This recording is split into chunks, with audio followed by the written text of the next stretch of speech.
KR ಪುರ ಅಂತ ಬಂದಾಗ ಅಥವಾ ಚಿಕ್ಕ ಬಸವನಪುರ ಅಂತ ಬಂದಾಗ ಏನ್ ಸಮಸ್ಯೆ ಇದೆ? ಸೊ ಈ ಸಮಸ್ಯೆ ಕೇರಳ ವಿಧಾನಸಭಾ ಕ್ಷೇತ್ರದಲ್ಲಿ ಇದೊಂದು ವಾರ್ಡ್ ಅಂತ 53 ವಾರ್ಡ್ ಅಂತೆ. ಇದರಲ್ಲಿ ಈ ವಾರ್ಡ್ ಅಲ್ಲಿ ಯಾವುದೇ ಕಾರಣಕ್ಕೆ ಗೆದ್ದವರಷ್ಟೇ. MLA ಇದುವರೆಗೂ ಬಂದು ನೋಡಲ್ಲ, ಏನಿಲ್ಲ. ಬೈರತಿ ಬಸವರಾಜ್ ಅವರು ಬಂದಿಲ್ಲ. ಇಲ್ಲಿ ತುಂಬಾ ಸರ್ ಅವರಿದ್ದಾಗಲೂ ಅಷ್ಟೇ ಸ್ವಲ್ಪ ಕೆಲಸಗಳು ಮಾಡ್ಕೊಂಡು ಹೋಗಿದ್ದಾರೆ. ಇವ್ರು ಬಂದಾಗಿಂದ ಯಾವುದೇ ಕಾರಣಕ್ಕೂ ಕೆಲಸ ಸರಿಯಾಗಿ ಮಾಡಿಲ್ಲ. ಪ್ರತಿ ಒಂದು ಸಹ ತುಂಬಾ ರೋಡ್ ಅದಕ್ಕೆ ಸಿಕ್ಕಾಪಟ್ಟೆ ಹೋಗಿದೆ. ಸೀಗಿಲಿಂದ ಪ್ರಿಯಾಂಕಾ ಈ ಪಾರ್ಕ್ ಅಷ್ಟೇ, ಈ ಪಾರ್ಕ್ ಸಹ ಮಾಡಿಲ್ಲ. ಟೆಂಡರ್ ತಗೊಂಡಿದ್ದಾರೆ, ಅಮೌಂಟ್ ಬಿಡುಗಡೆ ಆಗಿದೆ, ಆದ್ರೂ ಸರಿಯಾಗಿ ಮಾಡಿಲ್ಲ ಕೆಲಸಗಳು. ತುಂಬಾನೇ ತೊಂದರೆ ಅನುಭವಿಸ್ತದೆ. ಇಲ್ಲಿರುವಂತ ತುಂಬಾ ಈ ಸರ್ಕಾರಿ ಜಾಗ ಆಗ್ಲಿ ಪ್ರತಿಯೊಂದು ಜಾಗ ಅವರು ಅದಕ್ಕೆ ಕಣ್ಣಾಗ್ತಾರೆ. ಇಲ್ಲಿ ಬಡವರು ಅಂತ ಇದುವರೆಗೂ ಕೊಡ್ಲಿಲ್ಲ.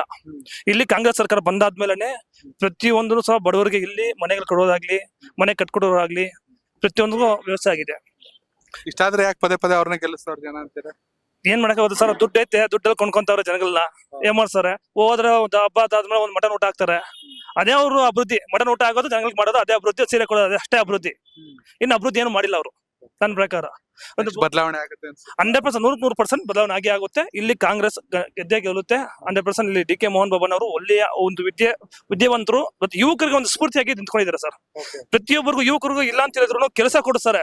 ಅವ್ರು ಬಂದ್ರೂ ನಿಮ್ಮ ಜವಾಬ್ದಾರಿನ ಎಲ್ಲಿಗೆ ಹೋಗ್ಬೇಡ್ರಿ, ನಿಮ್ಮ ಕೆಲಸ ಕೊಡ್ತೀನಿ, ನಿಮ್ ತಂದೆ ತಾಯಿನ ನೋಡ್ಕೊಳ್ಳಿ, ಒಳ್ಳೆ ವಿದ್ಯೆ ಮಾಡ್ಕೊಳ್ರಿ, ಹೋಗ್ಬೇಡ್ರಿ ಅಂತ ಒಂದು ಒಳ್ಳೆ ಸುದ್ದಿ, ಒಳ್ಳೆ ಯುವಕರಿಗೆ ಒಂದು ಸ್ಫೂರ್ತಿಯಾಗಿ ನಿಂತ್ಕೊಂಡಿದ್ದಾರೆ ಸರ್.